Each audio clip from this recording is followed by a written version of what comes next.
izin. Kita cubalah insya-Allah. Doakan Lisan Ana sentiasa terbimbing dan dipermudahkan oleh Allah SWT dalam perkongsian ini insya-Allah. Jadi Ana type ni supaya tidak terpesong daripada matlamat sebenarnya. Jadi tajuk yang diberi berkaitan dengan norma baru dan pengurusan emosi. Norma baru dan pengurusan emosi. Soalan pertama tu, Akinah nak bacakan tu macam mana? Boleh juga. Boleh. Jadi untuk soalan pertama yang akan dijawab oleh Makcik Nida insya-Allah, iaitu bagaimana cara untuk mengurus emosi di dalam keadaan pandemik yang merisaukan ini dan juga tekanan kehidupan yang menghimpit. InsyaAllah. Ni soalan yang Akinah bagilah, Akinah yang kena baca. Tak maaf Akinah. Boleh juga baca sendiri. Tapi share lah. Ada bahagian-bahagian nanti Ana minta tolong anak-anak bacakan. Kita takmil buat istiqmal. Lengkap melengkapi lah. Jadi Ana dah bincang dengan Ustaz Umar baru-baru ni tentang norma baru pandemik COVID-19 ni adalah fenomena yang global. Dia mungkin bersifat sementara. Tak tahulah kalau Allah izin sepanjang masa tu, wallahualam, hanya Allah yang tahu. Tapi rasanya bersifat sementara lah.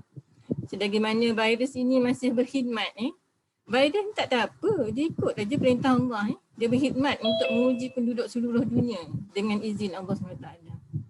Jadi sejauh mana kita mendepani, cara kita mendepani tu yang Allah nak nilai kan. Jadi sesungguhnya apa yang berlaku ni bukanlah kehendak kita. Bukan kita nak berlaku benda ni. Ataupun kalau kita tanya setiap orang dalam penduduk dunia ni, mereka pun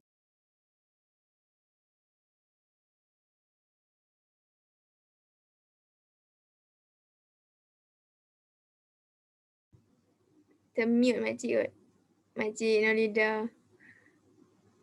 Termute mic. termute sendiri. Ada orang tertekan. Dia termute, minta maaf lah. Jadi tak ada manusia yang ingin COVID-19 ni bermahajalela kan. Jadi semuanya adalah suratan takdir Allah SWT. Jadi sesungguhnya apa yang berlaku ini bukanlah kehendak kita ataupun penduduk seluruh dunia, namun dia adalah suratan takdir. Jadi pasti ada hikmahnya di sebalik ujian. Pasti ada hikmah di sebalik ujian COVID-19. InsyaAllah kita latih diri kita untuk fikirkan yang baik-baik saja. Apa yang Allah takdirkan ni semua ada kebaikannya yang kita belum nampak pada waktu sekarang ni kan.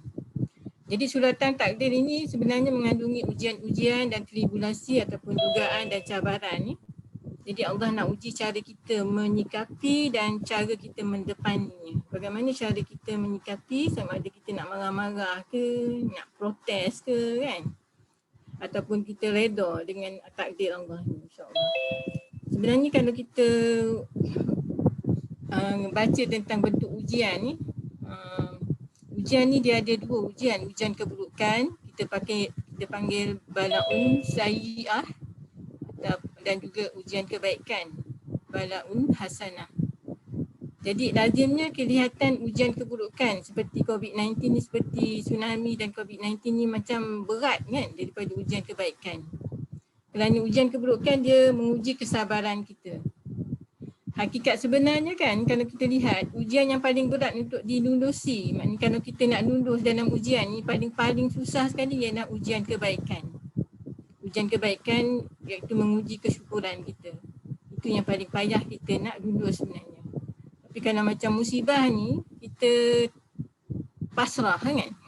Tapi kalau kita mewah kadang kita lupa. Kita lupa dan kita menyimpang. Jadi yang membuat banyak orang menyimpang dan muflis bukanlah ujian keburukan, tetapi adalah ujian kebaikan. Next tu. Makcik tak boleh nak turunkan muka surat yang berikutnya. Okay. Kerana ujian keburukan seperti musibah COVID-19 sebenarnya adalah ujian yang akan memaksa kita reda kan, memaksa kita pasrah. Tapi ujian kebaikan ni dia merupakan impian mengejar dunia, kekayaan, pangkat, jawatan dan prestasi yang menakjubkan. Dia adalah ni yang banyak sekali gagal, maknanya fail untuk mendepani ujian kesyukuran, ujian yang kebaikan. Bila dah mewah lupa kan, kebanyakan mereka seperti Haman dan juga Qarun lah. Dia lupa daratan. Jadi sudah terlalu banyak contoh dalam masyarakat kita di mana musibah memacu hala tuju mangsa meraih prestasi yang hebat. Kalau kita lihat ni orang yang susah, dia akan berusaha bersungguh-sungguh, kemudian dia akan mendapat kesenangan dan kemewahan. Ya. Sebaliknya kemewahan dan hidup yang serba-serbi cukup menyebabkan ramai menjadi lupa diri dan menggelincirkan mereka ke lembah kehinaan, bahkan malapetaka. Jadi azab di dunia dan juga azab di akhirat. Ini mereka senang-senang dahulu, susah-susah kemudian. Ini yang kita hadapi, maknanya anak-anak kita hadapi sekarang ni. Mereka sekarang ni bersenang-senang, tapi kita bimbang akan datang mereka akan bersusah-susah. Biarlah bersusah-susah dulu tapi bersenang-senang kemudian. Biarlah bersusah-susah di dunia tapi bersenang-senang di akhirat. Kan? Itu yang kita nak anak kita faham. Jika mereka ditimpa kemalangan, penderitaan atau musibah, yang pertama dicari ialah Allah. Memang kita akan cari Rabb sekalian alam. Kan? Baru terasa hanya Allah lah segala-galanya dalam diri kita. Mereka pasrahkan diri sepenuhnya hanya kepada Allah. Kemudian ibadah pun akan terasa lebih tenang, khusyuk, syahdu kan. Rasa-rasa macam ada kemanisan iman waktu kita beribadah, waktu kita ditimpa penderitaan ni. Ini dah di antara hikmahnya hadirnya COVID-19 sekarang. Maksudnya kita kena rasa macam tu. Kita berharap sangat Allah selamatkan kita daripada terjangkit COVID-19 kan. Kita berharap sangat. Sentiasa bergantung harap pada Allah SWT. Sebaliknya jika seseorang diuji dengan kemewahan dan nikmat apa tu bawah dia? Dan nikmat kehidupan, Allah dipinggirkan kerana banyak sekali manusia yang kita kejar. Kan? Kita kejar pengurus bank, pembeli ataupun pelanggan, kita kejar pembekal dan lain-lain yang mungkin tidak halal bagi diri kita yang selalu kita hubungi. Maknanya yang bukan mahram pun kita bergaul kan. Jadi Allah Ar-Razzaq yang pemberi rezeki itu tidak pernah dipanggil. Kita lupa pada Allah SWT yang memberi rezeki kepada kita. Dan kita lupa diri dan hilang kawalan. Ini di antara yang perlu kita faham lah. Yang mana lebih bahaya? Ujian dalam keadaan senang ataupun ujian dalam keadaan susah. Dan kita kena berterima kasih kepada Allah SWT. Allah SWT bagi kita hadirnya COVID-19 supaya kita bergantung harap kepada dia. Sentiasa bergantung harap kepada dia, insyaAllah. Jadi kat sini cara nak urus emosi dalam tekanan pandemik ni. Jadi dalam perjalanan jauh kita sebagai musafir di dunia ini hingga hujung hayat, sampailah ke akhirat. Kita perlu mengenal pasti dan memahami dua bentuk ujian ni. Jika bada'un syai'ah mendera kita, maka kita sikapi dengan tenang dan hadapi dengan penuh kesabaran. Ini siapa boleh bacakan hadis Rasulullah SAW tentang ajaibnya orang mukmin. Ada Kinah? Untuk Kak Tini boleh. Kak Fatini tolong bacakan.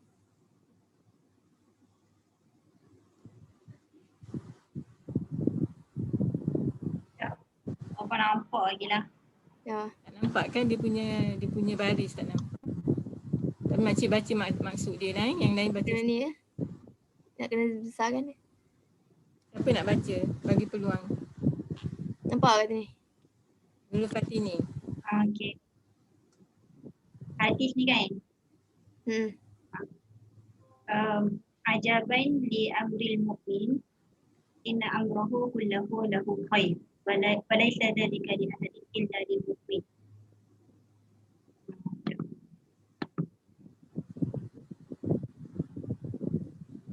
In asabathu sarra'u syakara fakana khairan lahu wa in asabathu darra'u sabara fakana khairan lahu.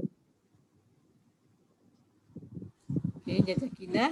Nurul Fatini maksudnya di antaranya bermaksud sungguh menakjubkan keadaan seorang mukmin. Seluruhnya urusannya itu baik. Ini tidaklah didapati kecuali kepada seorang mukmin, dan jika mendapatkan kesenangan maka ia bersyukur, itu baik baginya, dan jika mendapatkan kesusahan maka ia bersabar, itu pun baik baginya. Kalau diuji dengan dapat rezeki yang baik, dia bersyukur, dan jika diuji dengan keburukan pun, kesusahan pun, dia bersabar. Jadi ini orang mukmin ni memang ajaib. Dua-dua pun dia boleh terima. Dia boleh terima hakikat kesusahan dan juga kesenangan. Dia bersyukur dan juga dia boleh bersabar. Jadi bersyukur dan sabar ni dia ada dua sayap ni. Jika ujian kebaikan mendatangi kita, hadapilah dengan kesyukuran, dan sabar syukur ni bagaikan dua sayap kehidupan yang perlu diseimbangkan. Jangan hanya pandai bersabar terhadap musibah tetapi tidak pandai untuk bersyukur dan terhadap kenikmatan hidup, dan jangan hanya pandai bersyukur tetapi tidak mampu untuk bersabar. Maksudnya kita kena imbangkan kedua-duanya. Perlu ada syukur, berterima kasih kepada Allah. Kalau kita nak berterima kasih dengan Allah ni, mesti sebut Alhamdulillah, ya Allah, terima kasih. Alhamdulillah, ya Allah, syukur. Perlu ada Alhamdulillah tu. Dia sebut Alhamdulillah, terima kasih ya Allah, Alhamdulillah, syukur ya Allah, kan. Dalam hati ni sentiasa sebut Alhamdulillah, ya Allah, terima kasih engkau uji aku makin dekat dengan engkau, kan. Jadi kita kena banyak monolog lah, bercakap dalam hati, seolah-olah kita berbisik dengan Allah. Terima kasih ya Allah. Waktu kita terjatuh pun kita cakap dengan Allah, ya Allah, ampunkan dosa aku, ada dosa-dosa yang aku buat ni yang menyebab aku diuji macam ni, kan. Maksudnya kita balik pada diri kita, nak betulkan diri kita, kan. Tapi terima kasih ya Allah, mungkin ini teguran kau pada aku supaya aku dekat dengan kau. Apa saja ujian yang Allah bagi, terima kasih ke Allah. InsyaAllah. Dan kita boleh bersabar ni. Ada dalam surah Al-Baqarah ayat 155. Allah berfirman, siapa nak baca? Mak Cin tak nampak baris dia. Siapa nak volunteer baca? Udah boleh. Boleh. Jemput. Zoom sikit. Okay. Boleh? Nampak tak? Okay. A'udzubillahi minasyaitonirrajim. وَلَنَبْلُوَنَّكُمْ بِشَيْءٍ مِنَ الْخَوْفِ وَالْجُوعِ وَنَقْصٍ مِنَ الْأَمْوَالِ وَالْأَنْفُسِ وَالثَّمَرَاتِ وَبَشِّرِ الصَّابِرِينَ. صَدَقَ اللَّهُ الْعَظِيمُ. Terima kasih Udah bacakan tadi. Jazakillah khairan katsira. Allah berfirman di antaranya yang bermaksud, dan sesungguhnya akan kami beri kamu percubaan dengan sesuatu dari ketakutan. Kita kadang rasa takut, dan kelaparan dan kekurangan daripada harta benda dan jiwa-jiwa dan buah-buahan, dan berilah kabar yang menyukakan kepada orang yang sabar. Jadi Allah uji orang beriman ni dengan ketakutan. Jadi nak dapat syurga bukannya senang, kan, mesti ada ujian. Dan kita nak dapatkan syurga ni sebagai satu ganjaran daripada Allah SWT, mesti kena lalui ujian-ujian. Macam kita nak dapatkan rizab dalam peperiksaan, kan. Kita akan duduk dalam dewan peperiksaan dan cuba jawab dengan sebaik mungkin. Sebelum tu kita berusaha. Tapi kat sini Allah uji orang-orang beriman ni dengan ketakutan, dengan rasa lapar, kemudian rasa tak cukup, ada duit tak cukup lah, rumah sewa tak bayar lagi rumah sewa, kan, tak ada rumah, dan macam-macam lah ujian yang Allah bagi, kan. Tapi kan kat sini Allah nak uji kesabaran kita, dan Allah kata dekat situ, Allah berfirman, sampaikanlah berita gembira untuk orang yang sabar. Jadi kena istiqamah dengan sabar first class. Kalau sabar tu ada 3 jenis, kan. Sabar first class, sabar second class, sabar third class, kan. Sabar yang paling tinggi nilai dia ialah sabar mentaati Allah dalam apa suasana sekalipun. Dalam keadaan COVID-19 yang menekan, yang mengancam kita, tetap kita istiqamah mentaati Allah SWT. hubungan hati kita dengan Allah sentiasa online ni sentiasa berhubung dengan Allah SWT. Dan sahabat yang second class ni pun nak kena hayati jugalah. Kita menjauhi semua maksiat. Dan sebenarnya sahabat menghadapi musibah ni, COVID-19 ni adalah sahabat third class. Sebenarnya sahabat yang rendah lah. Tapi Allah bagi berita yang gembira, menggembirakan bagi mereka yang reda menghadapi musibah tersebut. Di mana dunia ini adalah medan ujian, dewan perperiksaan. Yang bagi first class, second class, third class ni saya dengar Ustaz Abdul Samad aku tak silap lah. Pernah terdengar dia kata sabar first class tu adalah sabar mentaati segala perintah Allah SWT. Kita lihat macam namanya Nabi Yusuf kan, diuji kan. Tapi tetap taat kepada Allah. Walaupun dia digoda oleh wanita yang cantik kan, wanita yang rupawan, cantik. Ya, tapi dia boleh ingat Allah SWT dan mentaati, menjauhi maksiat. Maknanya kerana takut pada Allah Ta'ala dia cuba untuk sabar. Menjauhkan diri daripada maksiat. Jadi ini memang kita kena yakin bahawa dunia ini adalah medan ujian. Macam dewan perperiksaan kita lah kalau kita nak exam kan.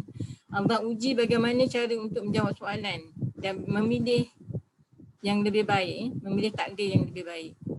Nak dapat takdir yang lebih baik ni kita lihat cara kita, niat kita macam mana. Kalau niat kerana Allah, maknanya kita telah memilih takdir yang baik.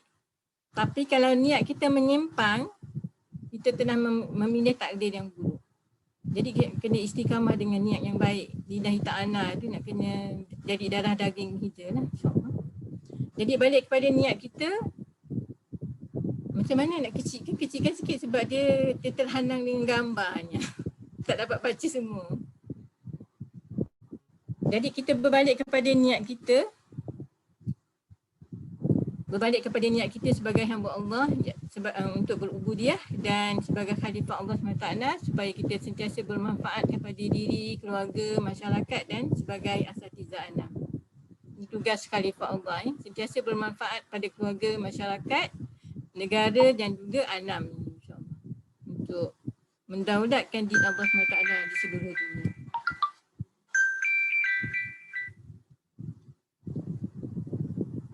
Jadi cara kita kecilkan isu ni dengan mudah aja.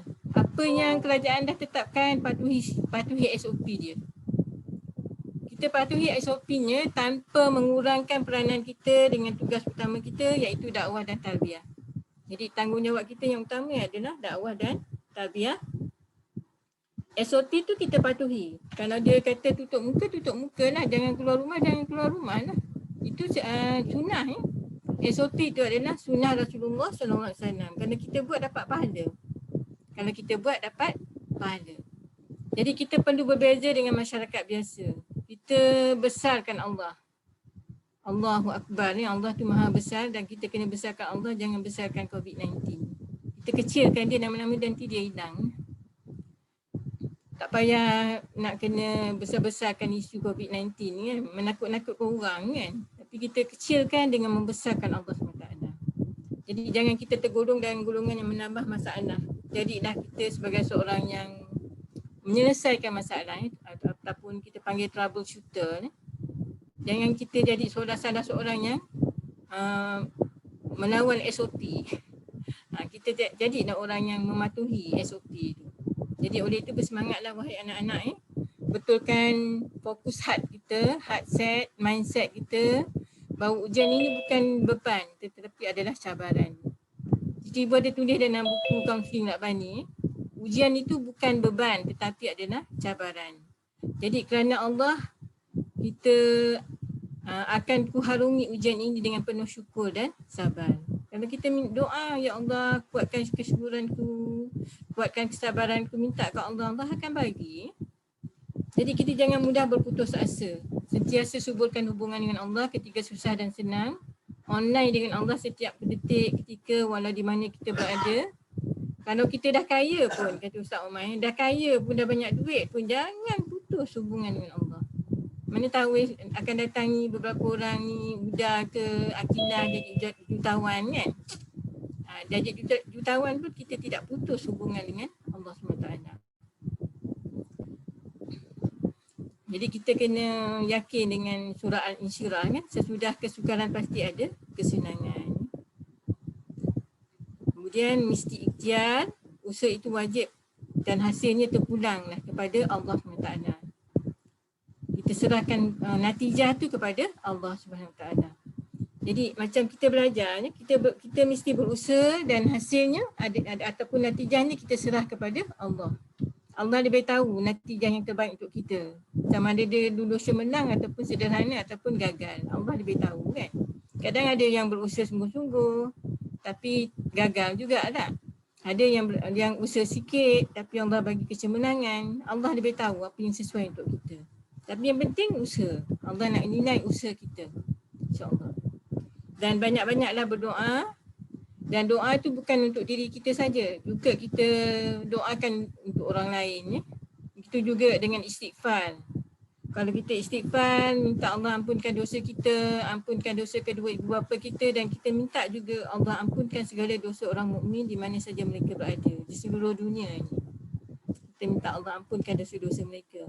Mungkin COVID-19 disebabkan oleh banyaknya dosa maksiat yang berlaku dan kita minta Allah ampunkan dosa-dosa mereka. Mudah-mudahan berkat doa kita yang ramai ni di kalangan sahibah kita, di kalangan siswi-siswi yang ada ni, insya-Allah Allah akan ampunkan dosa dan Allah akan angkat COVID-19. Wallahu a'lam. Yang penting kita berusaha, doakan. Okay, soalan yang kedua.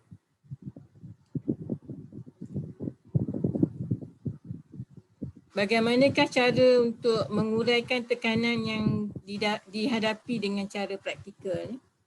Secara praktikal ni memang kita kena balik kepada 10 muasafat tarbiyah. Kena istiqamah dengan 10 muasafat tarbiyah. Di mana ini adalah peluang ya. Allah bagi kita peluang duduk dekat rumah, tak pergi mana-mana, duduk diam-diam dekat rumah, bertenang-tenang, bersantai-santai di rumah. Dalam masa yang sama tu kita cuba untuk perbaiki diri agar sentiasa terselah. Kita kena ginap diri kita ni menjadi permata di tengah-tengah padang pasir. Macam mana? Bindal Ar-Rabah dulu kan, Sumayyah, keluarga Sumayyah di tengah-tengah padang pasir. Orang nampak keislaman dia tu macam permata di tengah-tengah padang pasir. Sebagai permata. Berbeza ya. Jadi risalah Islam yang syumun ini hendaklah difahami dengan membentuk diri yang syumun juga. Jika tak dapat sempurnakan semua, jangan tinggalkan semua. Yang penting kita cuba sedaya upaya untuk perbaiki diri dan menghayati 10 muasafat tarbiyah ni. Jadi tiba tengok secara sekali lalu. Jadi sifat-sifat yang perlu ada agar tidak mudah stres ni, yang pertama ialah qawiyan jism, iaitu kuat tubuh badan ni, sihat tubuh badan. Kita perlu badan yang sihat, di mana kita kena mencegah lebih baik daripada merawat. Mencegah penyakit lah. Sekarang ni masalah pemakanan yang kita pilih tu boleh mengundang penyakit. Dan bila kita sakit tu kita akan mudah stres. Kita mudah stres dan COVID-19 tu kita akan salahkan. Ya? Jadi kita kena pastikan sentiasa sihat. Kalau ikut Imam Hasan Al-Banna, dia kata jaga makanan, jangan makan makanan dan minuman yang memudaratkan kita. Maknanya kat sini kalau kita ikut dietitian kan, kalau kita pastikan ada 7 jenis putih. Putih beras, putih tepung, putih gula. Ada 7 jenis lah, nanti Cici Ibu akan bagi tahu perisa, perasa, pewarna, 7P lah, 7P. Dia akan mengganggu, memudaratkan kesihatan kita. Itu yang ramai yang di kalangan kita kena kencing manis kan, kemudian merosakkan buah pinggang dan macam-macam lagi lah penyakit 3 serangkai tu kan. Jadi dia akan menggugat kesihatan kita untuk beribadah. Dan pastikan kita riadah secukupnya. Bila kita sakit, kita bertambah stres. Jadi bila kalau dalam keadaan stres, duduk sendirian, duduk seorang, semakin buntu dan murung. Jadi pentingnya kita jaga kesihatan badan kita, insya-Allah. Okay, nak elakkan stres, jaga kesihatan, insya-Allah. Yang keduanya, kita lihat dekat sini ada Rasulullah, sabda Rasulullah SAW, di mana orang mukmin yang kuat tu lebih baik daripada mukmin yang lemah. Tapi pada keduanya ada kebaikan. Ada hikmahnya orang yang sakit, ada hikmahnya orang yang kuat, menolong orang yang lemah, insya-Allah. Dan pastikan kita menjalani rawatan kesihatan ni, rawatan kesihatan, medical check up lah, dan mengamalkan riadah dan tidak makan makanan yang merosakkan badan. Ini pesanan Imam Hasan Al-Banna. Dan yang kedua, akhlak yang mantap. Akhlak ini ialah Al-Quran yang ditunjukkan oleh Nabi SAW. Dijelaskan beberapa unsur oleh Imam Hasan Al-Banna dalam kewajipan, iaitu sentiasa sensitif. Sensitif dengan perintah Allah, menjauhi larangan Allah, sensitif. Tawadhu', benar dalam perkataan, cakap yang elok, benar dalam perbuatan, tegas, menepati janji, berani, serius, dan yang penting sekali, menjauhi teman-teman yang buruk. Kadang stres ni ataupun stres tentang COVID-19 ni sebab kita selalu bergaul dengan orang yang suka merungut. Contohnya orang yang suka merungut, berkomplain, mengkritik. Bila kita kritik keadaan ataupun peristiwa, kalau ikut Imam Qayyim Al-Jauzi kan, kita telah mengkritik Allah SWT. Seolah-olah kita mengkritik Allah SWT yang menjadikan peristiwa ataupun cuaca tersebut. Atau kita kritik orang pun, kita telah mengkritik Allah SWT. Allah yang hantar kita pada kita kan, dia kepada kita sebenarnya. Tapi kita komplain macam-macam kan. Jadi itu sebabnya kita kena menjauhi teman yang buruk kata-katanya. Sebab takut berjangkit pada kita dan kita pun jadi macam mereka lah. Tapi bukan kita bermakna kita lebih baik. Ada masa bila kita dah kuat, kita kena ajak mereka untuk sama-sama beriman pada Allah SWT. Akhlak yang mantap. Kemudian yang ketiga, fikiran yang berpengetahuan. Ini nak kena belajar lah. Perlukan pengetahuan tentang Islam dan maklumat supaya kita mampu bercakap, bercerita dengan orang lain. Kemudian perlu bersumber kepada Al-Quran dan Hadis. Utamakan rujukan Al-Quran dan Hadis yang diterangkan oleh ulama yang fiqh. Dan Imam Hasan Al-Banna berpesan perlu membaca dengan baik, ada library sendiri dan cuba jadi pakar dalam bidang yang diceburi. Anak-anak sekarang ni masuk dalam bidang apa? Kalau masuk dalam bidang perubatan, jadi doktor, pakar yang terbaik. Kemudian kalau masuk dalam bidang kejuruteraan, jadi dan jurutera yang baik, yang banyak menyumbang pada Islam. Kalau ambil bahagian perusahaan, perdagangan ataupun ekonomi, jadi dan usahawan wanita yang baik, yang hebat seperti Saidina Khadijah. Kita cuba jadi yang terbaik. Dan banyak membaca buku fikrah, share dengan orang lain. Jangan baca seorang-seorang ni untuk kita faham seorang-seorang ni, dan kita tak share dengan orang lain. Tadabbur Quran, fahami apa yang Allah kehendaki. Dan mampu baca Al-Quran dengan baik. Ini semua ilmu ni dia akan membantu kita supaya kita tingkatkan keyakinan kita kepada Allah SWT. Tingkatkan pergantungan harap kita kepada Allah SWT. Memang kita harapkan sangat kepada Allah, pertolongan Allah. Tapi kita berusaha dengan menambah ilmu pengetahuan. Dan yang berikutnya, yang bawah dia tu. Yang keempat, mampu berusaha. Walaupun kaya, misal kata anak-anak dilahirkan dalam golongan ibu bapa yang berkerjaya lah, ibu bapa yang pensyarah, ibu bapa yang doktor kan. Kita tak boleh bergantung pada ibu bapa je dengan pendapatan ibu bapa. Kita perlu bekerja.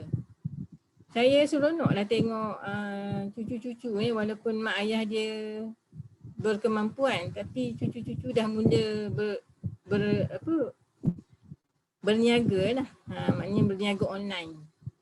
Kita tidaklah menyusahkan mak ayah kan. Maknanya kita berusaha sendiri walaupun berkemampuan, ibu bapa berkemampuan, tapi anak-anak dia kena fikirkan, takkan aku nak bergantung pada mak ayah sepanjang masa kan. Jadi bila Allah bagi peluang tu, ada peluang berniaga kecil-kecilan, cubalah berniaga kecil-kecilan. Kita kena berusaha. Jadi tidak mengharap jawatan dalam kerajaan. Misal kata anak-anak masuk bidang pendidikan, berharap sangat nak jadi cikgu ataupun pensyarah. Bila tak dapat, kecewa kan.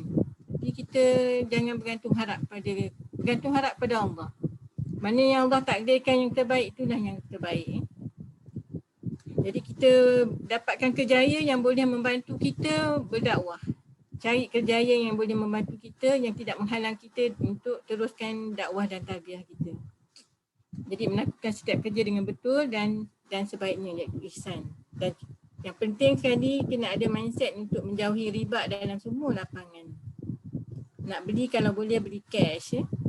Belilah yang murah tapi cash. Apa gunanya kita beli yang mahal tapi ada unsur-unsur riba kan. Dia menyimpan untuk waktu kesempitan. Perlu simpan duit sikit-sikit. Satu hari RM10, satu hari RM5. Duit tu jangan kacau untuk kita guna waktu kesempitan. Kemudian menjauhi segala bentuk kemewahan, apatah lagi pembaziran. Sekarang ni kan, kalau nak beli baju-baju yang cantik-cantik dah tak perlu dah, nak bawa pergi mana. Kasut yang cantik-cantik, handbag yang cantik-cantik tak perlu beli lagi dah. Kita nak bawa pergi mana? Duduk rumah je kan. Jadi kita tak perlu fikir nak beli baju cantik-cantik, yang mahal-mahal, handbag yang cantik-cantik. Tak ada sunnah yang menyatakan awak perlu beli handbag yang lawa-lawa, mahal-mahal. Hadis Rasulullah tak pernah ada tentang membeli barang-barang kemewahan. Pinggan mangkuk tu tak perlu sebenarnya. Jadi guna apa yang dah ada. Kalau hari raya pun kalau boleh pakai baju yang terbaik. Tak perlu kita beli baju baru. Allah yang Rasulullah kata pakailah baju yang terbaik. Rasulullah tak pernah kata beli baju baru. Jadi itu nak kena berjimat cermat. Tak perlu membazir. Jadi sekarang ni memang hikmahnya COVID-19 yang saya nampak ni supaya kita tidak membazir lagi. Jadi berpada-padalah dengan membeli barang-barang kemewahan. Kemudian memastikan setiap sen yang dibelanja tidak jatuh ke tangan orang bukan Islam. Maknanya kita beli daripada orang Islam. Jadi yang beli dekat Lazada, dekat Shopee tu fikir-fikirkanlah, carilah yang Muslim punya kalau ada kan. Yang kelima, kita lihat akidah yang sejahtera, salimul akidah. Kita reda Allah sebagai Tuhan, Islam sebagai agama, Muhammad SAW sebagai Nabi. Yang kita telah dibaca raditu billahi rabban wa bil Islam madinah wa bi Muhammadin Nabi Muhammadin nabiyan Rasulullah Rasulullah. Raditu billahi rabban wa bil Islam madinah wa bi Muhammadin nabiyan wa Rasulullah wa rasul. Jadi sentiasa muraqabah Allah dengan mengingati akhirat. Memperbanyakkan sunat nawafil dan zikir dan mensucikan hati. Banyak mensucikan hati, minta Allah sucikan hati kita, banyak bertaubat, istighfar, menjauhi dosa dan syubhat.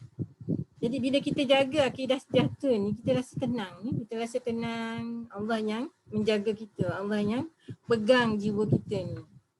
Kita rasa selamat. Kita rasa bila kita suburkan akidah sejahtera ni, kita rasa selamat. Ni kita panggil salimun akidah ataupun nanti kita tengok bahagian jenis-jenis emosi.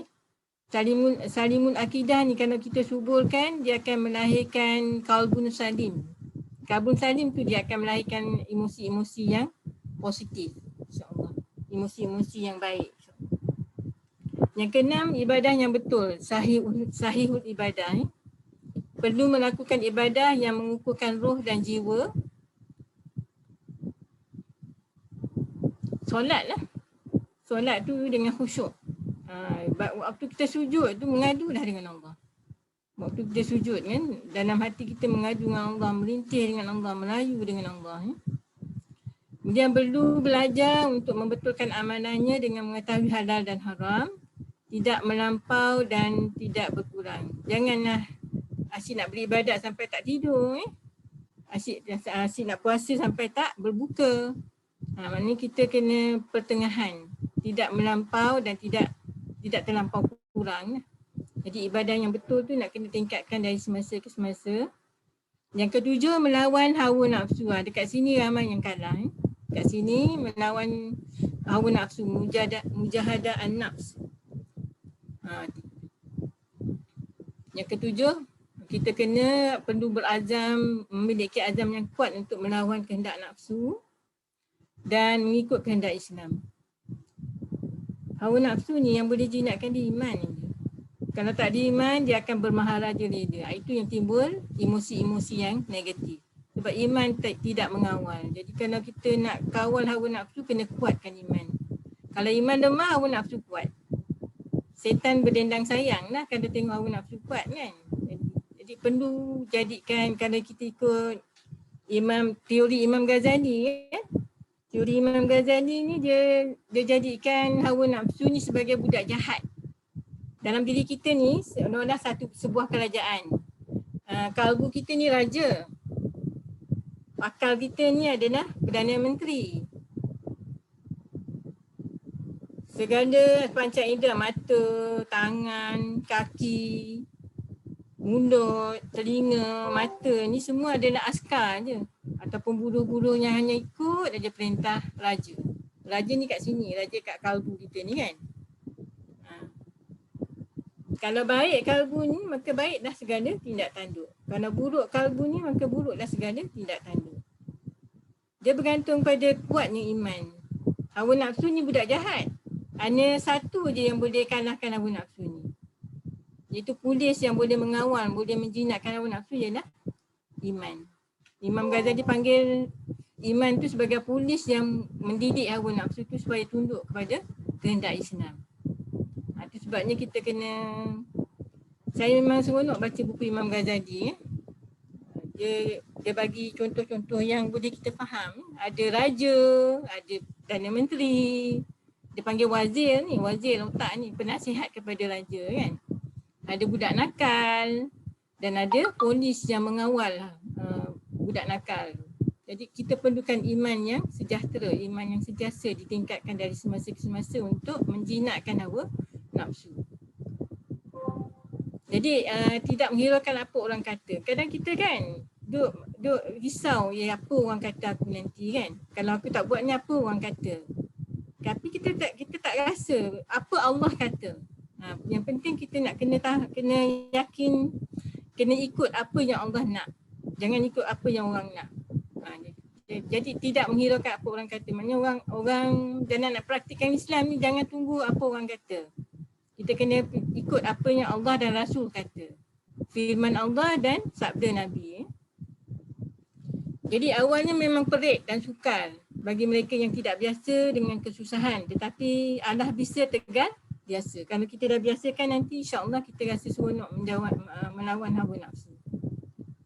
Contohnya orang panas badan ni, orang panas badan macam mana dia kawal sampai panas badan dia. Ada cara dia. Ada cara dia yang boleh. Sebab panas badan ni dia melambatkan seseorang tu matang. Jadi kena kawal panas badan tu supaya dia cepat matang. Panas badan ni dia akan mencetuskan emosi yang negatif ni, panas badan, dan kita lambat matang memahami tarbiyah. Dan kita lambat meningkat. Na'udzubillah. Macam Saidina Umar tu panas badan juga kan, Saidina Umar. Tapi bila dia dapat Islam, hebat dia. Dia dapat memberi sumbangan yang cukup banyak kepada Islam. Kemudian 8, menjaga waktu. Kalau ikut anak muda ni, waktu lepas subuh ramai yang tumbang. Nak zaman COVID-19 ni, lepas subuh tumbang.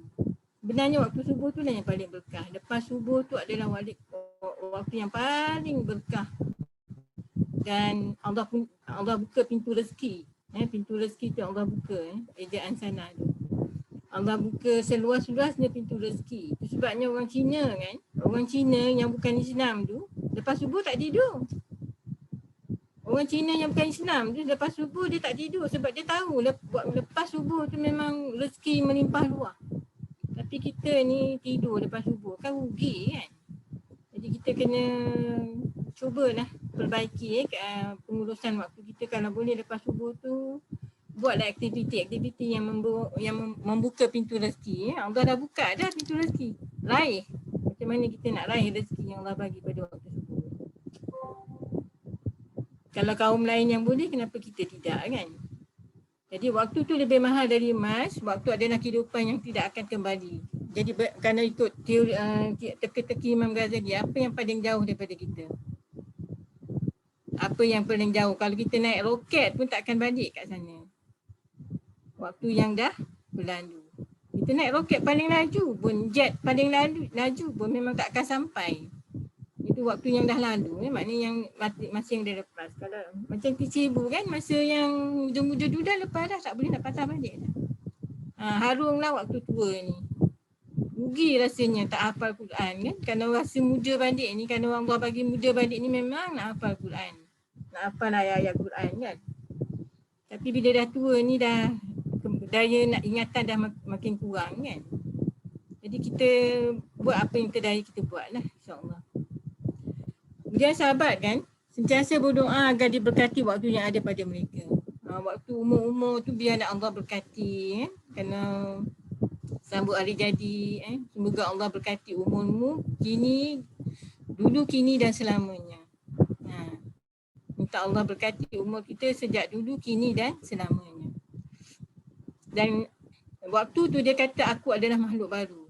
Dan waktu itu akan menjadi saksi kepada manusia di akhirat besok. Sejauh mana kita bazirkan masa kita dan sejauh mana kita manfaatkan masa kita, dia akan jadi saksi.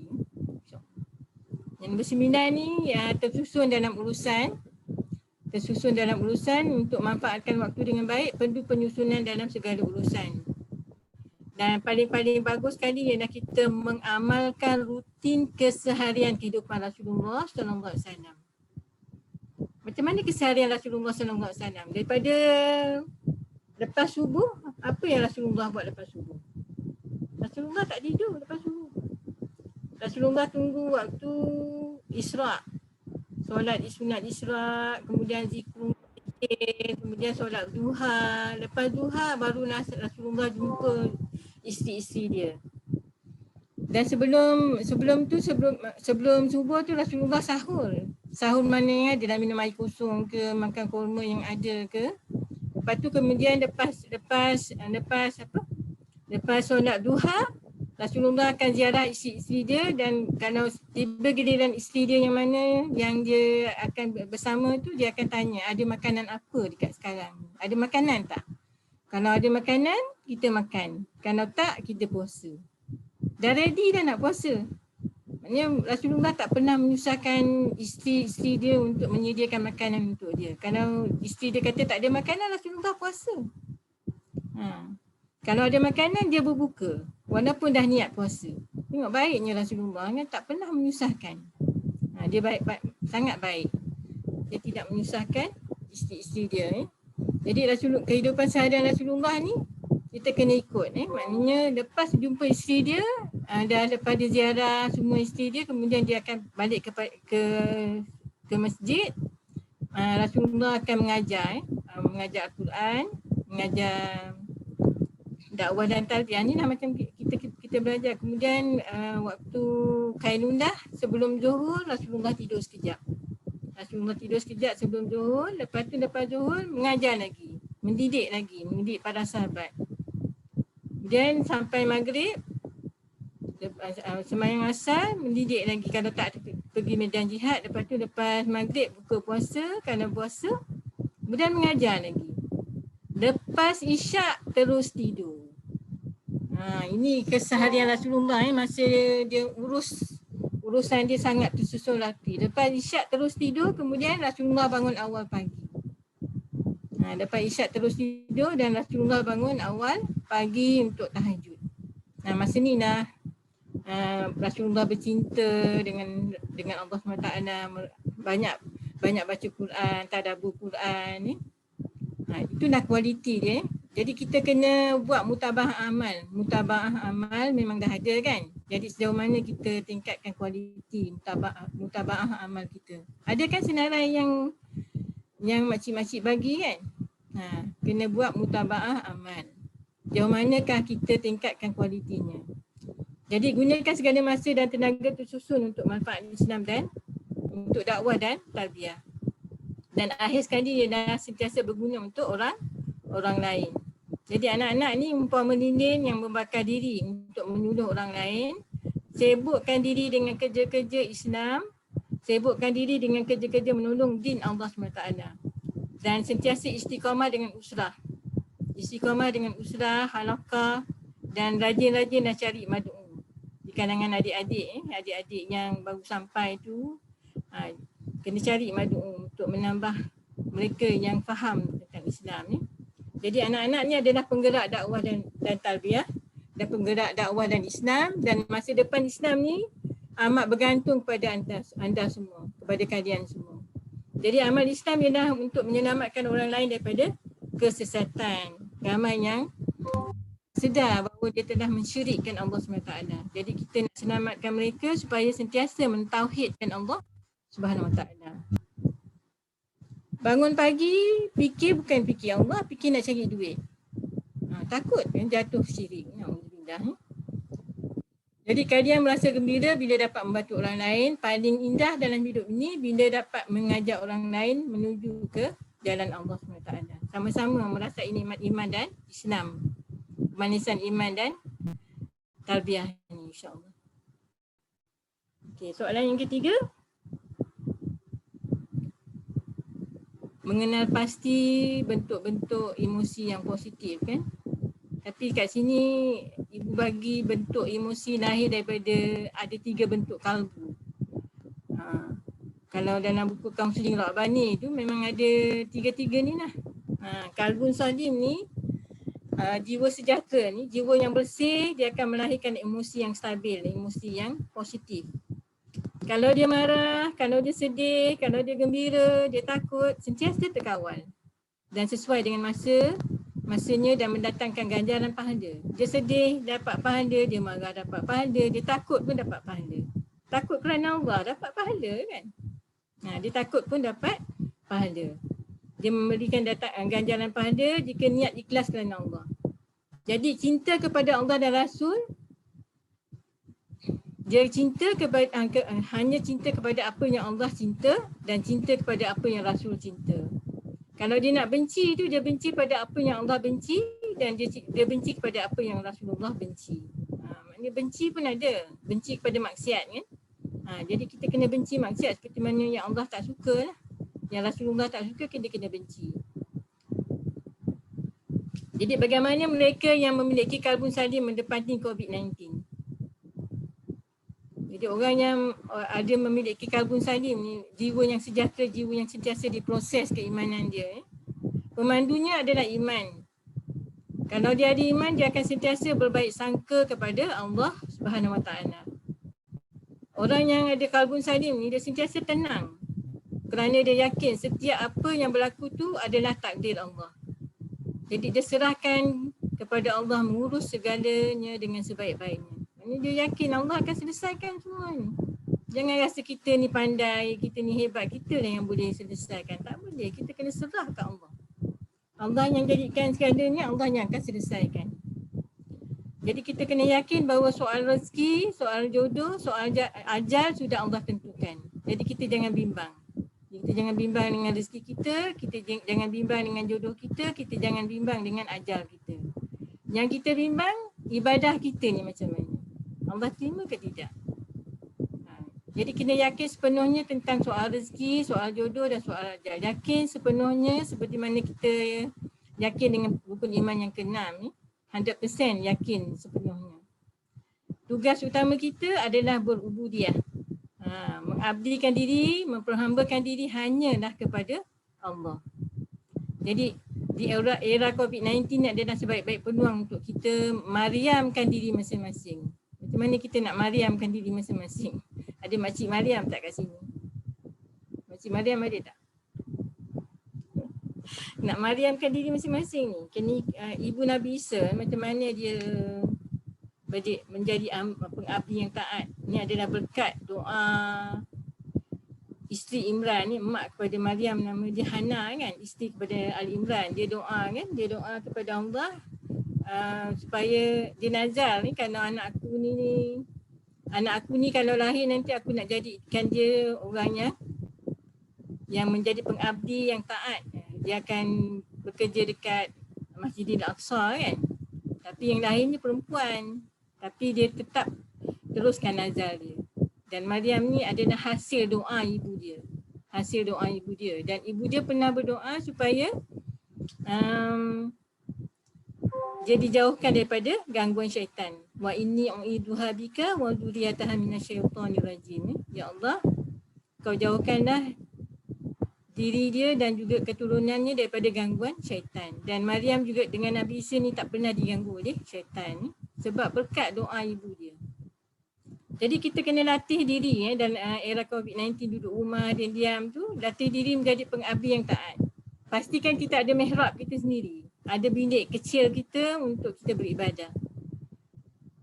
Dan Allah izin dengan beribadahnya Maryam sepanjang masa tu, Allah izin rezeki datang mencurah-curah. Sampai Nabi Zakaria tanya, dari mana kau dapat makanan ni?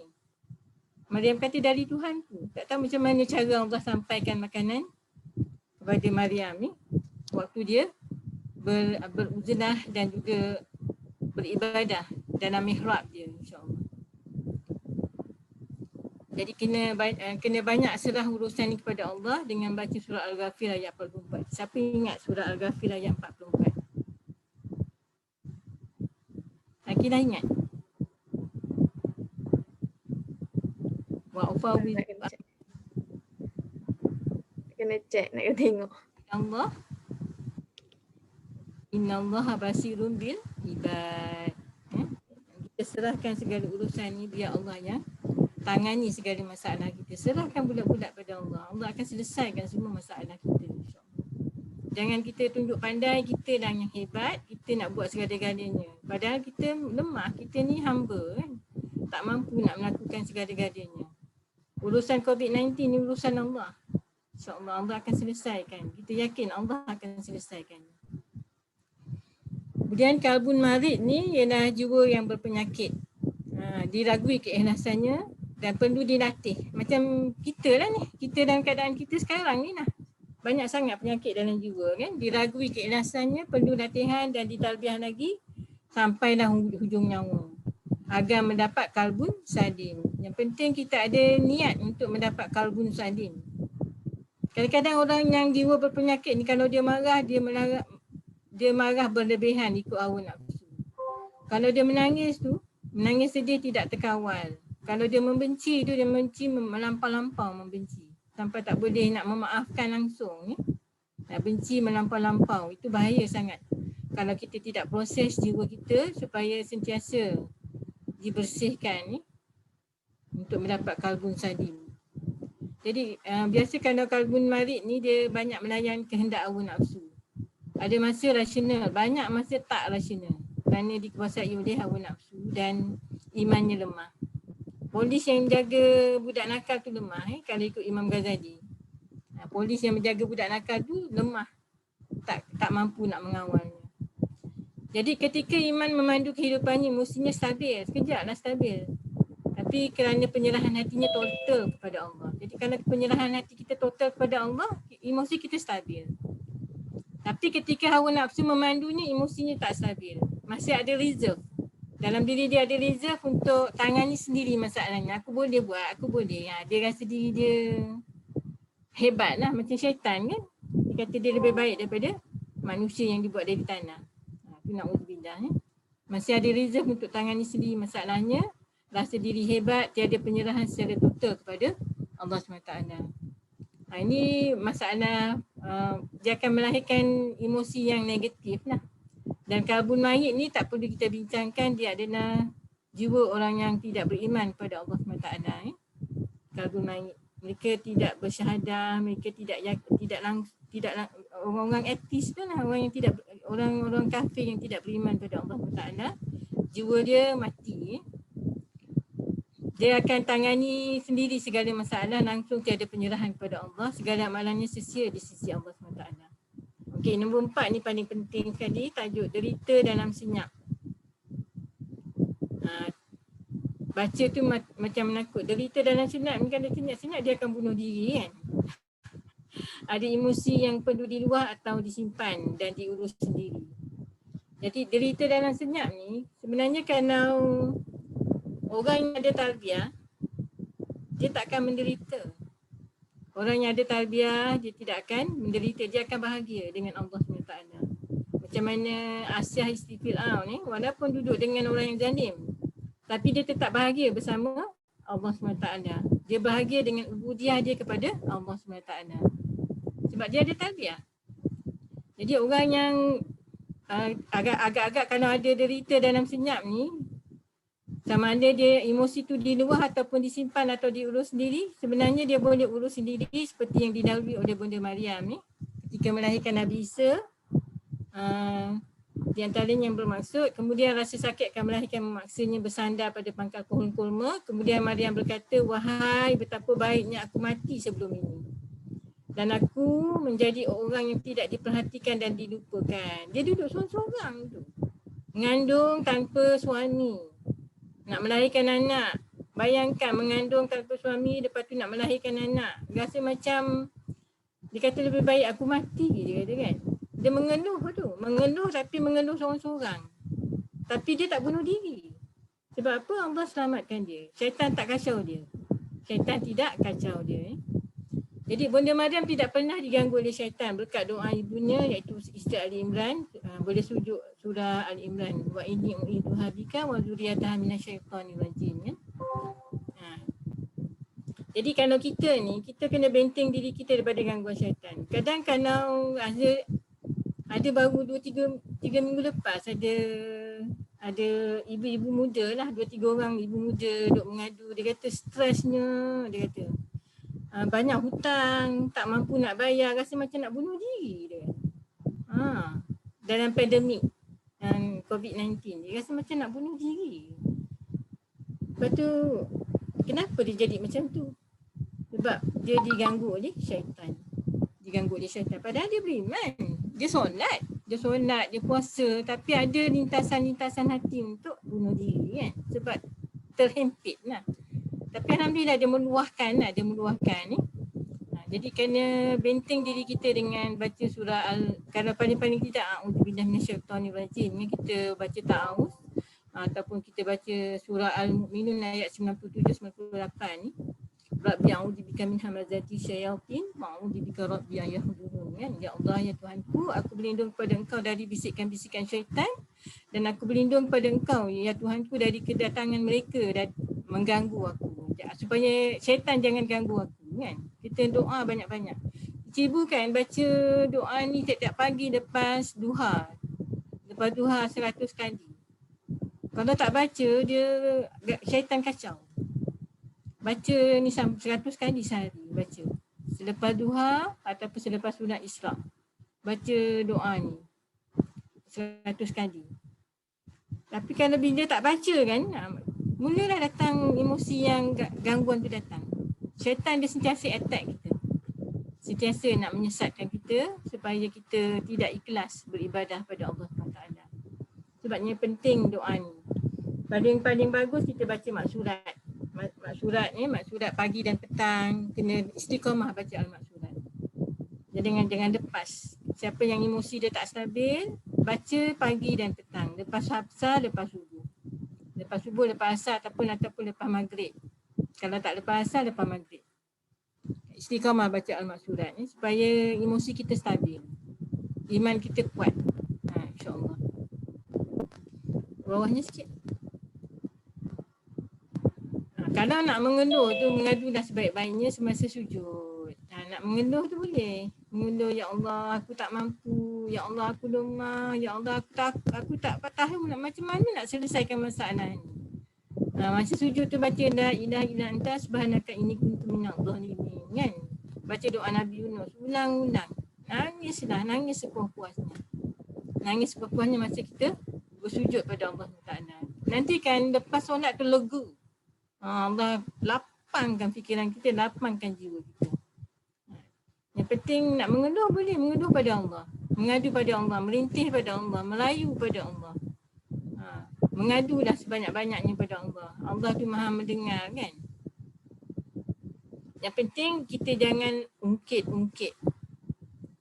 Kalaulah aku gini, kalaulah aku gitu kan.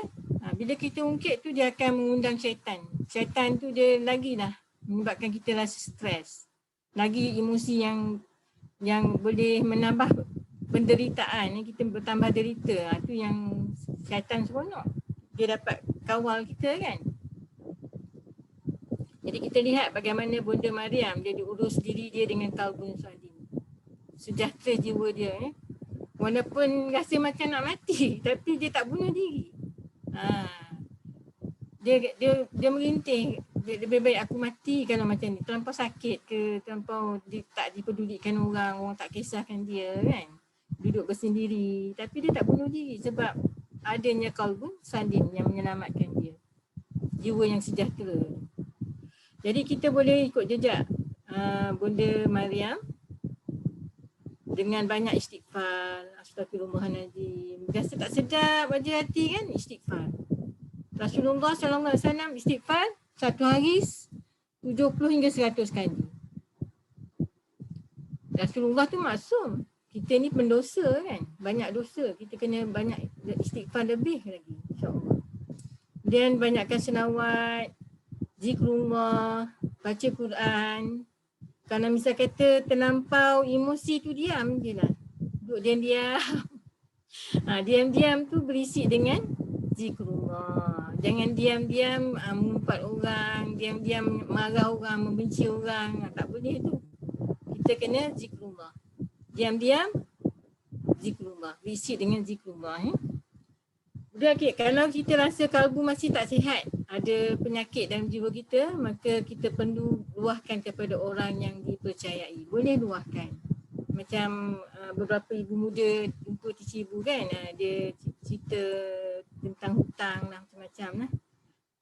Jadi dia boleh luahkan dan diyakini kita kena cari orang dipercayai dan diyakini menjaga rahsia dan sentiasa menutup aib. Dan kita jumpa orang tidak mudah melabel negatif. Maknanya orang yang tidak menyalahkan lah. Kau ni ahli neraka, tak ada. Jangan kita cari orang yang melabel kita ni ahli neraka. Na'udzubillah. Bagi harapan, kita bagi harapan dia ada ahli syurga. Walaupun banyak kelemahan dia, Allah akan ampunkan dosa dia. Sebab itu pentingnya hidup berjemaah. Sebab hidup berjemaah ni ada berkah. Jadi kita boleh cerita masalah kita dengan masulah kita, boleh ceritakan masalah kita dengan sahibah yang sama-sama faham kan. Jadi bila kita duduk dalam satu jemaah ni, kita dilahirkan dalam satu akidah, wahdatul akidah, wahdatul fiqh, wahdatul amal. Jadi boleh bincang dalam halakah mencari solusi yang terbaik. Kita duduk cerita-cerita ni bukan saja cerita-cerita tapi nak cari jalan penyelesaian yang terbaik, macam mana jalan keluar yang terbaik. Dan digalakkan juga jumpa kaunselor ataupun ustazah-ustazah sefikrah sebab yang penting kat sini ialah etika kerahsiaan diutamakan. Kalau tak dijaga kerahsiaan, orang mangsa tu akan makin stres. Kalau dia dengar cerita tu sampai pada orang ini, sampai pada orang tu, dia akan bertambah stres. Dan boleh juga share dengan mereka, tak perlu besar-besarkan dalam FB, tak perlu besar-besarkan dalam Instagram dan lain-lain media sosial. Niat meluahkan atau share untuk kecilkan masalah, bukan besarkan masalah. Jangan besarkan masalah. Biasanya jika kita ada tarbiyah, kita tak akan derita. Derita tu diundang apabila tak faham tarbiyah dan tak faham fikrah kita. Bila tak faham tarbiyah, tak faham Islam, maka derita tu akan bertambah-tambah. Dan last sekali ialah bagaimana mengurus emosi dan jiwa muda seperti yang Islam gariskan. Ni Ustaz Omar dia letak Islam gariskan kita wajib pelihara 5 maqasid syariah. Betul? Syariah. Yang pertama menjaga din. Yang kedua menjaga jiwa ataupun nyawa. Yang tiga menjaga akal. Yang keempat menjaga harta. Yang kelima menjaga keturunan ataupun maruah ataupun kehormatan. 5 perkara yang Islam gariskan untuk kita pelihara, khususnya di kalangan anak-anak muda sekarang ni. Dan macam mana nak faham din ni, yang dah fahami dengan mendalam tentang Islam sebagai satu-satunya cara hidup yang Allah redha. Kita semua berkewajipan menolong din Allah SWT dalam surah Muhammad ayat 7. Kalau kamu menolong din Allah, maka Allah akan mengukuhkan kedudukan. Jadi mohon ibu bapa kita dan juga kawan-kawan kita ataupun guru-guru dan juga pesyarah-pesyarah, murabbi-murabbi doakan kita selalu. Allahumma faqihu fiddin. Kalau kita jadi ibu, kita doakan anak-anak. Kalau kita jadi guru, kita akan doakan anak-anak murid. Allahumma faqihu fiddin. Seperti mana Rasulullah SAW dia mendoakan Abdullah bin Abbas dengan doa ini, dan akhirnya Abdullah bin Abbas menjadi orang yang faqih tentang din dan juga faqih dalam tafsir. Dan kita juga perlu kenal Islam dan kenal jahiliah. Kalau kenal Islam tak kenal jahiliah bahaya. Kalau ikut Saidina Umar, kalau kamu tak kenal jahiliah maka lama kelamaan Islam itu akan terungkai dari kamu dari selembar dari selembar. Maksudnya sedikit demi sedikit Islam kita akan pudar. Jadi kena kenal jahiliah apa supaya kita dapat jauhi jahiliah ni. Dan kenal Islam tu memang wajib lah. Juga kena kenal jahiliah. Dan yang kedua ni, perlukan vaksin makrifatullah. Jiwa ni dia memerlukan vaksin makrifatullah. Macam tadi lah yang tukuhkan akidah kan.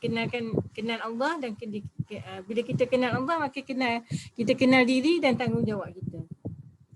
Perlu mujahadah melawan nafsu dan bisikan syaitan macam tadi lah dalam 10 muasafat tadi, muasafat. Jangan layan bisikan syaitan. Selalu benteng diri kita daripada gangguan-gangguan syaitan. Jadi kita baca maksurat, baca doa surah Al-Mu'minun tadi. Kemudian sentiasa online dengan Allah agar jiwa sentiasa tenang. Hanya saja dengan mengingati Allah, jiwa kita akan menjadi tenang kan. Kerana tabiat jiwa muda, anak-anak muda ni, T1000 pernah lalu zaman muda lah. Tabiat muda ni, tabiat jiwa muda hendak natijah cepat tanpa proses membina kesabaran. Dia nak hasil yang cepat tapi sabarnya tak ada. Sebabnya kalau kita nakkan natijah yang tarbawi, mesti ada bina kesabaran. Bina dulu kesabaran ni. Apabila hendak hasil yang cepat, perlu proses tarbiyah. Apabila hendak hasil yang cepat, proses tarbiyah akan diabaikan. Bila proses tarbiyah diabaikan, maka hawa nafsu akan memandu kehidupan kita. Itu takut Jadi perlu banyak belajar sabar Banyak belajar sabar. Biar lambat asal selamat.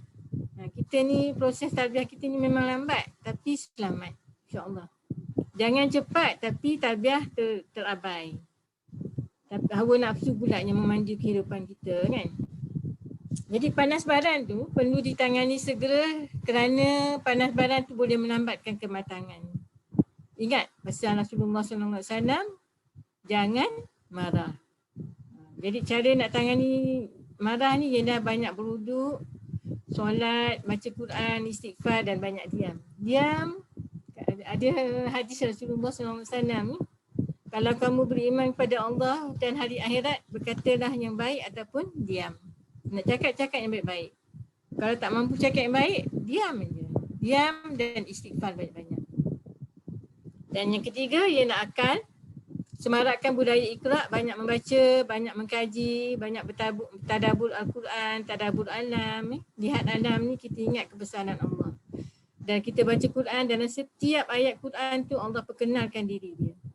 Allah perkenalkan diri dia dalam setiap ayat Quran ni. Maknanya kita makin dekat dengan Allah SWT. Dan kita nak sumbangkan apa untuk Islam. Nak perlukan idea Fikirkanlah apakah sumbangan kita untuk Islam. Masa depan Islam ni apa yang kita boleh sumbangkan. Jadi kita seronok meneruskan pengajian dalam bidang yang masing-masing dengan rizal yang terbaik di samping aktif dalam bidang dakwah dan tarbiyah. Dan yang penting sekali kat sini cari ikon dalam Al-Quran, hadis dan sirah. Macam kisah Nabi Yusuf. Kisah Nabi Yusuf banyak mendidik anak muda hadapi ujian demi ujian dengan syukur dan sabar. Dia banyak baca doa inna rabbi latiful liman yasha'u innahu huwal alimul hakim. Sungguh ya Tuhanku maha lembut terhadap apa yang dia kehendaki. Sungguh dia maha mengetahui, maha bijaksana. Macam Nabi Yusuf ni, memang Rasulullah banyak belajar daripada Nabi Yusuf.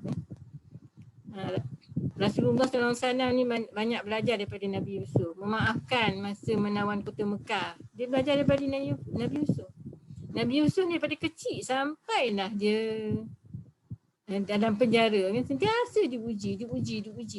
Tapi inilah dia kata Tuhanku maha lembut terhadap apa yang dia kehendaki. Sungguh dia maha mengetahui dan maha bijaksana. Dia ulang-ulang doa ni. Dia sentiasa memuji Allah tu maha lembut terhadap dia. Walaupun dia diuji kena masuk penjara. Dia tahu Allah ni maha lembut. Ada hikmah di sebalik dia masuk penjara. Dia diuji dengan fitnah. Menggoda Zulaikha. Menggoda apa? Tuan rumah lah. Tapi dia tetap kata Allah tu maha baik pada dia. Allah tu maha mengetahui dan maha bijaksana. Tetap memuji Allah SWT. Dan bagi mereka yang ada calon anak, kalau ada calon-calon suami lah kot. Cuba jadi yang terbaik seperti Abdullah Ibn Abbas. Ataupun ada adik-adik atau adik-adik yang lelaki lah. Wujud dia jadi yang terbaik seperti Abdullah Ibn Abbas. Di mana Abdullah Ibn Abbas ni di usia muda sudah boleh mentafsir Quran dan yang terunggul di dunia. Kemudian umur 15 tahun sudah dimuliakan dalam tim Musyawarah Khalifah Sayyidina Umar Al-Khattab. Okay, yang berikutnya. Kita kena cuba rasa izah dengan sahabat-sahabat Rasulullah. Dia mariamkan diri kita menjadi pengabdi yang taat, rezeki berkah pasti menyusul. Dan kita lihat Sayyidina Aisyah radhiyallahu anha, isteri Rasulullah yang termuda, hadis dia telah menghafal hadis 2210 hadis. Dan di mana Bukhari Muslim bersepakat hadis dari Aisyah sebanyak 174 hadis. Maknanya banyak hadis dihafal oleh Aisyah. Aisyah isteri Rasulullah SAW. Ni maknanya kita, sumbangan kita apa? Nak tulis buku ke? Nak melatih ramai pemimpin ke? Kita kena rancang daripada sekarang. Apakah sumbangan kita untuk Islam? Demi kegemilangan Islam masa akan datang, insya-Allah. Dan yang keempat ni bab harta. Macam mana kita jaga bab harta? Anak muda ni kan, kebanyakan lah. Anak muda ni dia letakkan harta yang terlalu penting dalam kehidupan ni. Nombor satu, kadang ada mak-mak melintir, risau lah tengok anak ni. Dah COVID-19 ni banyak mengeluh. Duit tak cukup kan. Dia letakkan harta ni nombor satu, melebihi kecintaan terhadap Allah. Itu yang kita bimbang sangat. Ada unsur-unsur syirik, na'udzubillah. Sebab apa dia terikut-ikut trend semasa. Berbelanja lebih daripada kemampuan. Kemudiannya akhirnya hutang keliling pinggang. Bila dah hutang, tu yang mengundang stres kerana tidak mampu nak membayar kan. Jadi masalah kewangan menjadi punca masalah. Jadi kalau kita rasa masalah kewangan menjadi punca masalah, belajarlah bisnes kecil-kecilan secara online ni. Di mana Rasulullah SAW pernah mengingatkan bahawa 9/10 rezeki tu adalah dari bisnes. Jadi kena belajar. Latih diri jadi usahawan wanita berjaya seperti Sayyidatina Khadijah radhiyallahu anha. Kita kena cari mentor yang boleh bimbing kita. Itu masalah harta. Yang kelima ialah menjaga keturunan. Ini sedap sikit ni. Ramai yang suka ni kot. Jika sudah ada calon suami, segerakanlah pernikahan. Dah ada calon, jangan bercinta sebelum nikah. Bercintalah selepas nikah. Sebab apa?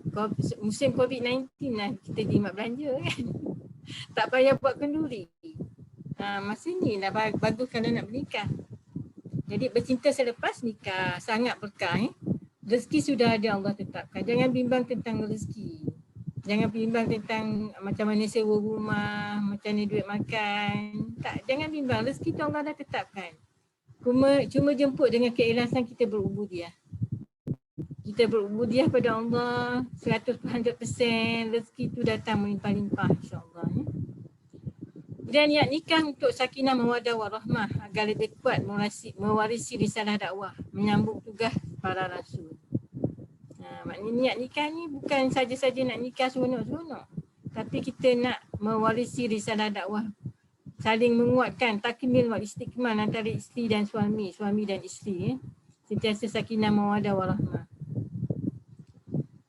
Dan kalau ada peluang isi masa belajar kemahiran kaunseling. Masa ni lah belajar kemahiran kaunseling, kemahiran parenting skill agar dapat menjadi guru pertama bagi anak-anak di rumah. Kalau tak nanti ramai ibu-ibu jadi harimau, jadi singa kat rumah. Zaman anak-anak belajar dari rumah ni ramai ibu jadi singa dan harimau sebab tak ada kemahiran nak didik anak kat rumah. Ini hikmahnya COVID-19. Maknanya kita kena cari peluang-peluang mencari kemahiran untuk mengajar anak macam mana. Bina taman-taman syurga di rumah, buat usrah. Maknanya kita ajak mereka baca Quran sama-sama, baca hadis sama-sama, baca sirah sama-sama kan. Sebab kita nak perkenalkan madrasah Rasulullah SAW kepada anak-anak ni. Perlu ada usrah, wajib ada usrah. Ada halakah dalam rumah. Kalau kita tak ada anak, ada adik kan, buat usrah dengan adik-adik. Jangan diam macam tu je kan. Kemudian balik daripada cerita nak kahwin tadi, jika datang bisikan atau peminangan orang soleh, walaupun sudah berumur, tanya iman dulu. Jangan tanya hawa nafsu. Hawa nafsu memang dia tak mau. Tanya iman. Tanya Allah dulu. Ya Allah, wajar tak aku terima pinangan ni? Dia dah tua kan. Maknanya kita kena tanya iman dulu. Jangan tanya hawa nafsu. Sebab kita nak lahirkan keturunan orang soleh. Di mana keturunan orang soleh ni Allah pelihara. Allah akan pelihara mereka. Dan manfaatkan masa muda sebelum tua untuk buat persiapan rapi menyambung risalah dakwah dan tarbiyah. Semoga hidupmu berkah melimpah ruah insya-Allah. Amin amin ya rabbal alamin. Okey, kita dah banyak masa ya, dah pukul berapa dah jam? Ya Allah dah pukul 11. Okey, penutup nah. Akinah tak cakap. Bagilah masa dah. Tak aja boleh. Dah habiskan tak? Boleh. Tadi mula lambat sikit. Oh, mula lambat ni. Okay, penutupnya Islam itu bermula dari dagang dan akan kembali kepada dagang, dan beruntunglah mereka yang menghayati Islam dalam keadaan dagang. Ini di antara maksud hadis ni, selalu seabduh ulang-ulang. Jadi norma baru yang Islam perkenalkan oleh Rasulullah SAW lebih 1450 tahun yang lalu tidak pernah usang. Tidak lekang dek panas, tidak lapuk dek hujan. Sentiasa evergreen dan amat perlu diketengahkan dalam masyarakat, khususnya di era COVID-19. Jadi itu sebabnya kita duduk dalam jamaah ni dan kita ada platform Harwan. Jadi dalam nak sama-sama kita saling takmil wa istiqmal ni, sama-sama nak kita cuba mendalami dan memahami visi dan misi dan juga 6 nilai teras haluan supaya menjadi big picture untuk mematangkan hala tuju kita mendapatkan keredaan Allah SWT. Dan kita berdoalah mudah-mudahan kita akan masuk syurga secara berjemaah insya-Allah. Kalau saya tak ada dalam syurga, tolong cari insya-Allah. Dan bila tak ada teman-teman kita dalam syurga, kita saling mencari untuk menyelamatkan mereka kan. Jadi anak-anak kena faham mendalami apakah visi haluan, iaitu menjadi khairul ummah yang menghayati Islam secara menyeluruh. Dan misi haluan ialah dakwah merubah masyarakat, tarbiyah melahirkan pemimpin. Kalau kita faham ni, isu COVID-19 ni dapat selesai dengan masalah, dapat selesai dengan mudah. Kemudian sama-sama kita jadikan 6 nilai teras tersebut mendarah daging dalam kehidupan kita. Jadi darah daging kita, maknanya anak-anak boleh tonton YouTube Presiden Haluan Dr. Abdullah Sudin ni. Beliau telah menjelaskan tentang Nilai teras yang pertama, iman dan takwa dah sudah. Kemudian nilai ikhlas, nilai teras ikhlas pun dah sudah. Ada YouTube-nya dalam TV haluan. Kemudian ukhuwah dan mahabbah pun dah sudah. Amal jama'i pun dah sudah. Pengorbanan juga dah sudah. Boleh dengar sama-sama nanti. Dan yang keenam ialah istiqamah wal istimrariyah fi hamasah, fi judiyah dan fi jidiyah dan fi jundiyah. InsyaAllah. Jadi yang ini boleh dengar daripada Presiden Haluan nanti insyaAllah. Dia akan kasih bulan ni kot yang nombor 6 ni. Ini dah telah ke-6 tahun bulan ni insyaAllah. Jadi sekian saja perkongsian dari saya. Yang hak daripada Allah Ta'ala dan banyak kelemahan daripada kelemahan saya sendiri yang perlukan tabiat berterusan insyaAllah. Jadi Cikgu minta maaf zahir batin. Subhanakallah. Dah tasbih kafarah. Jadi kat bawah tu dia tulis apa tak terlupa lah. Ini dah terkeluar. Cikgu ucapkan wabillahi taufiq wa hidayah. Wassalamualaikum warahmatullahi wabarakatuh. Cikgu serahkan balik pada Akilah insyaAllah. InsyaAllah, alhamdulillah kita dah habislah satu slot kita malam ni, yang mana banyaklah kita boleh ambil daripada awal sampailah akhirnya, banyak isi-isi kan, secara teorinya, secara praktikalnya yang boleh kita amal lah kan. Kita boleh buat, kita boleh amal sampai sekarang ni kan. Jadi antara yang tersentuh lah daripada awal tadi, apa yang nak simpulkan sikit adalah ujian kan, ujian yang datang pada kita ni sentiasa ada kan, ujian sentiasa ada kan. Cuma kita macam mana kita nak bertindak dengan ujian tu kan. Macam mana yang Cikgu Ibu cakap tadi, ujian yang berat tu adalah ujian yang datang dalam bentuk kebaikan kan. Nak uji kita ni jadi hamba yang bersyukur ataupun kita hamba yang lupa kan. Ujian yang berat pula yang macam kita hadapi sekarang ni dengan pandemik semua ni adalah untuk kita buatkan kita rasa kita nak mencari Allah. Kita nak mencari sesuatu untuk tempat bergantung. Untuk kita sesuatu tempat untuk kita menyerahkan kelemahan, menyerahkan kerisauan kita kan. Jadi marilah kita sama-sama menjadikan ujian-ujian ini, sama ada ujian kebaikan ataupun ujian yang berat ni sebagai satu langkah ataupun satu permulaan untuk kita jadi yang lebih baik kan. Pada setiap hari kita nak jadi manusia yang lebih baik kan, insya-Allah. Kita nak jadi macam mana tadi orang yang Rasulullah sebut kan, orang yang beriman ni dia urusan dia ajaib kan. Bila dia ditimpa musibah ajaib kan. Bila dia ditimpa nikmat pun dia menjadi orang yang ajaib kan. Jadi yang paling penting sekali lah macam mana kita ni memang betul lah hubungan hati kita kan, qalbu tadi, hubungan jiwa kita kan, yang mana kita nak betul-betul hubung kaitkan dengan Allah tu kan, satu perjuangan. Tapi bila kita berjaya tu insya-Allah kan, kita akan dapat natijahnya yang kita nak lah kan, dan yang lebih baik yang Allah akan bagi sama ada di dunia ataupun di akhirat nanti. Macam tu juga kita akan dapat melahirkan emosi-emosi yang positif kan. Kita dapat lahirkan tindakan kita yang lebih baik kan, yang memberi manfaat kepada diri kita dan juga orang lain insya-Allah. Jadi jazakillahu khairan sekali lagi diucapkan kepada Makcik Nurida kerana sudi bersamalah kan, sudi bersama dengan kami malam-malam ni kan. Sampai lewat malam juga ni, ambil masa Makcik untuk bersama kami. Ya, jazakillahu khair. Moga Allah pemudahkan usaha Makcik dan kita semua insya-Allah. Jadi untuk sebelum kita tangguh ni, ajaklah nak minta semua peserta untuk buka kamera siapa yang boleh kan. Kita nak gambar sekejap. Siapa yang okey. Siapa yang ada